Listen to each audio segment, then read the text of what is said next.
해군은 가고 싶어 하고 공군은 주저주저 하고 있습니다. 대안은 뭘까요? 한번 의견을 나눠보겠습니다. 그러면 우리가 제안할 수 있는 건 어떤 방안이 있는가? 해리어 얘기들을 많이 하는데 해리어는 전혀 지금 불가능한 상황이잖아요. 태국 항공모함이 더 이상 작동이 중지한 것이 해리어 태역과 맞춰서 된 걸로 지금 알고 있습니다. 그러면은 말씀해주신 함재기로서 가능한 게 일단 해군에서 주장하고 있는 F-35B, KF-21 네이비 버전 아니면 F-35C, F-28 이렇게 있겠네요. 해군의 전력화 시기를 충족을 해야 된다는 전제를 놓고 접근을 하면 자, F-35C는 외국에 판매를 안 한 걸로 알고 있거든요. F-35A와 B는 해외 판매를 했는데 F-35C는 해외 판매를 안 했다. 앞으로도 좀 힘들지 않겠습니까? 그렇죠. 그러면 자연스럽게 사실 이것도 대안이 안 되는 거고 또 하나 F-28인데 이거마저도 함재기로는 또 안 팔았다 그러네요. 그렇게 알고 있습니다. 그죠? 중형 항모를 만들어 놓고도 탑재할 수 있는 전력이 F-35B 이외엔 없다라는 이야기고 마지막 하나 남은 이제 KF-21이 남았네요. 예. 이말스를 장착한 항모에 대한 KF-21 네이비 버전 개발 가능한가? 2033년 전력화 시기까지 가능한가? 결론부터 말씀드리면 관련 업계에서는 올해 안에 늦어도 내년까지 의사결정만 되면 2033년에 항모 전력화하는데 탑재할 수 있게 할 수 있다. 2033년이면 지금 12년 남았죠. KF-21이라는 기본형에 대한 개발이 이미 돼 있는 상태에서 항모 버전으로 바꾸는데 어느 부분을 어떻게 고쳐야 되는지 충분히 관련 업계에서는 검토를 하고 있고 그거를 종합적으로 판단했을 때 한 6에서 7년 정도의 개발 기간을 거친다 그러면 항모 버전으로 바꿀 수 있다. 그렇다면 이말스 도입 비용, KF-21 개발 비용 및 양산 비용, 비용대 효과 측면을 봤을 때 그 비용하고 경항모를 가고 F-35B를 20대를 도입해서 유지 비용까지 포함했을 때 현격한 차이가 난다. 그러면 굳이 경항모로 가고 2047년 이후에 중형 항모를 가라고 하는 게 국익을 위해서 도움이 되겠느냐라는 생각이 들어서 정말 심층적으로 다양하게 좀 검토를 해봤으면 좋겠다라는 이야기고요. 함재기 개조 소요 이렇게 보면은 랜딩 기어 보강을 하면서 항모 착륙을 해야 되기 때문에 기골 보강 들어가고 노즐 랜딩 기어가 지금 바퀴 하나인데 더블로 해서 서출 시스템을 장착할 수 있는 메인 윙 크기를 확장하고 항모에 탑재하기 때문에 폴딩 윙으로 가야 되고 부식 방지에 대한 코팅 및 도장,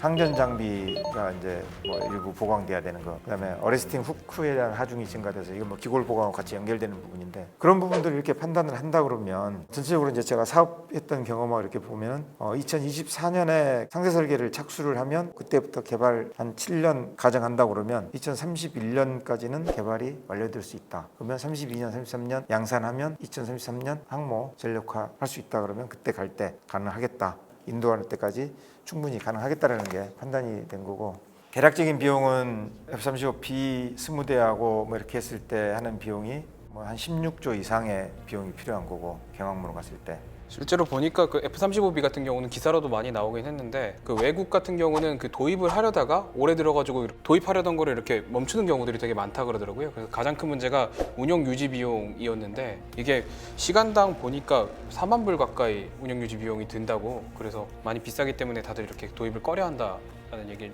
접했습니다. KF-21 네이비 버전으로 갔을 때는 이말스 도입 비용 그다음에 뭐 운영 유지 비용 포함했을 때 한 10조 원 조금 넘는 돈 비용대 효과 측면에서도 충분히 검토가 될 내용이고 정비창이라든지 이런 문제에 있어서도 앞으로 국내에서 다 이렇게 작업이 이루어질 거기 때문에 기술 개발이나 이런 측면에서도 메리트가 있다고 봐야 되겠죠. KF-21 네이비 버전인데 F-35B 운영에 대한 거는 국산이냐 아니냐에 대한 문제는 정말 이거는 차이가 큰 게 F-35A를 운영할 때도 수리하는 거 뭐 하나하나를 우리 마음대로 사실 할 수 없거든요.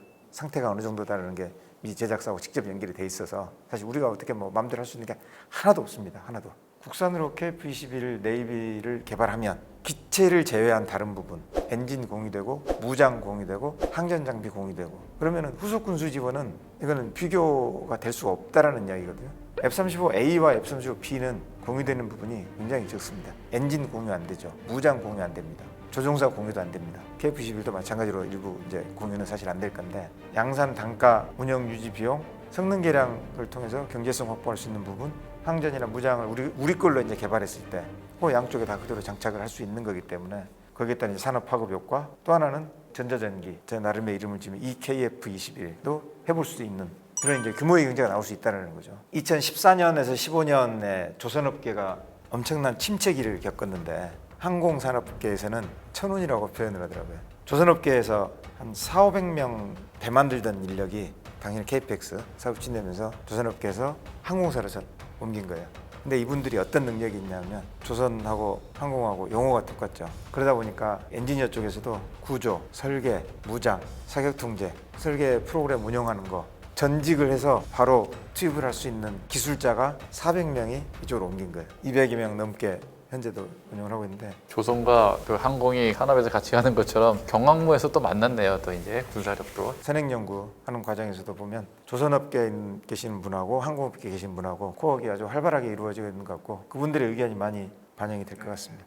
보안시설에 대해서 한 가지만 더 이야기를 해주면 핸드폰 하나 가지고 들어갈 수 없고 빈몸으로 들어가서 비행 계획을 하고 그 안에다가 저장해놓고 나오면 그 저장 장치를 항공기하고 연결돼서 이제 작전을 하는 거거든요. 특별 접근 인가를 받은 인원에 한해서만 가능한데 경항모에 제한된 공간에 그걸 운영을 한다. 그러면서 지금 현재 중기계획에 나와 있는 내용을 보면 상륙 병력도 타고 헬기도 탑재하고 항모 안에 헬기들도 많이 이렇게 올라가 있잖아요.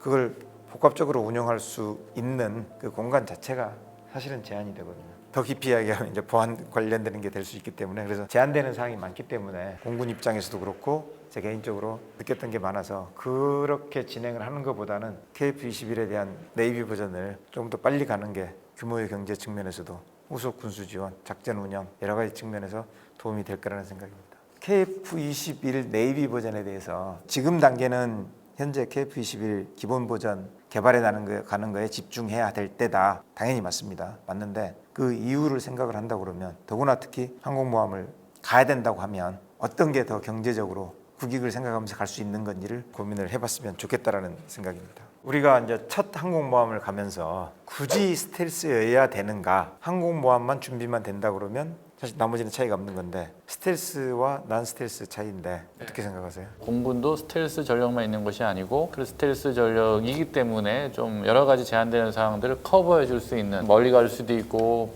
무장도 많이 될 수 있는 항공기가 서로 하이로 믹스라고 얘기를 하는데 이렇게 섞여서 이제 운영되기 때문에 스텔스 성능이 굉장히 필요할 때 쓰여질 수 있고 효과적이다 할 수 있는데 그 해군 함재기에서 F-35B 단독 스텔스만 써졌을 때 실효적인 문제 이런 것들이 따라올 수밖에 없을 것 같다 이런 생각이 들긴 합니다. 단 이걸 커버할 수 있는 방법은 지상에 있는 다른 스텔스가 아닌 항공기들이 작전할 수 있는 반경 내에서 같이 협조하면서 한다면 이 문제는 분명히 상쇄될 것이고요. 근데 이렇게 될 경우에는 과연 항공모함이 이 근해에서 지상에 있는 항공 세력과 같이 연합해서 하는 것이 우리의 항공모함의 전략적 목표인지 아니면 항공모함을 단독으로 빨리 보내서 단독으로 어떤 작전하는 것이 목표인지 뭐 이런 것들에 대해서 한번 정리를 해볼 필요가 있겠다 생각이 듭니다. 명확하게 정리를 해주셨는데 굳이 스텔스일 필요는 저는 없다고 봅니다. 단지 경항공모함이기 때문에 거기에 적절한 기종이 F-35B라는 데서 출발하지 않았나라는 생각이 들고요.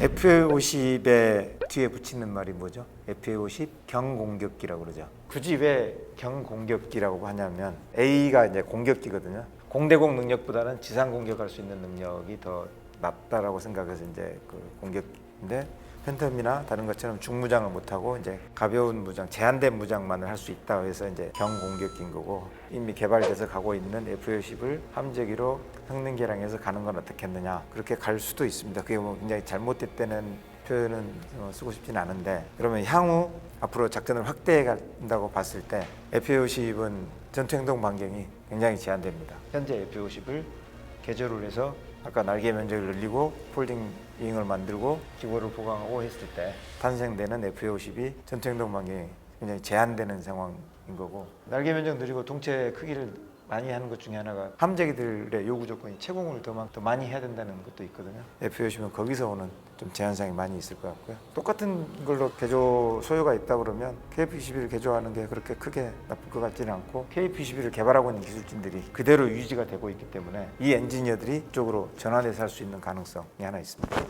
첫 출연이신데 어떠세요? 독자로서 봤던 부파에 직접 이렇게 출연하게 된 거 굉장히 가문의 영광이라 생각을 하고요. 기억에 남는 게 이제 항공산업과 조선업이 만나서 이루어진 KF-X처럼 우리 경항공모함이라는 전력파에서도 해군력 건설과 함께 항공기에 탑재되는 새로운 해군력 역사인 것만큼 항공력도 같이 그 새로운 발전의 계기가 되었으면 좋겠다는 생각이 들고 그 해군의 전력이기도 하지만 주변국 정세나 또 한미 동맹이나 이런 것 자원에서 과연 어떻게 쓸 것인가에 대해서 우리 같이 지혜를 모아야 될 때가 아닌가 생각이 듭니다. 국방 그 방위 산업에 대해서 이렇게 직접 이렇게 디테일하게 접한 건 처음이었는데 제가 이 분야를 취재하면서 느낀 점이 내가 지금까지 되게 색안경을 끼고 봐왔구나 이걸 많이 느꼈습니다. 저는 단순하게 방위 산업 하면은 그냥 단순히 무기 만드는 산업, 무기를 만들어서 싸우는 산업 이렇게만 되게 편협하게 생각을 해왔는데 제가 만났던 취재원들이나 아니면 국방 관계자들은 이걸 통해서 어떻게 우리나라가 그 국제 정세에서 우위를 점할 수도 있고 아니면은 이런 기술력들이 장기적으로 봤을 때는 우리 산업 전반에 있어서 미치는 영향이 하다하다, 상당히 크다 이런 얘기를 많이 해줬는데 제가 이걸 취재함으로 인해서 경항공모함이 아니더라도 그러니까 항공모함 도입이 좀 잘 됐으면 좋겠다는 생각이 많이 들었습니다. 이걸 통해서 단순히 우리 국방력의 증진을 뛰어넘어서 외교적인 역량이라든지 아니면 전반적으로 기술적인 성장 이런 게 있을 걸로 기대가 되기 때문에 이게 제대로 잘 추진이 됐으면 하는 바람을 느꼈습니다. 헤럴드의 취재 결과를 종합을 하고 거기에 이제 국방정책통 군사 전문가로서의 또 우리 김광진 장관님 모시고 다양한 시각에서의 항공모함에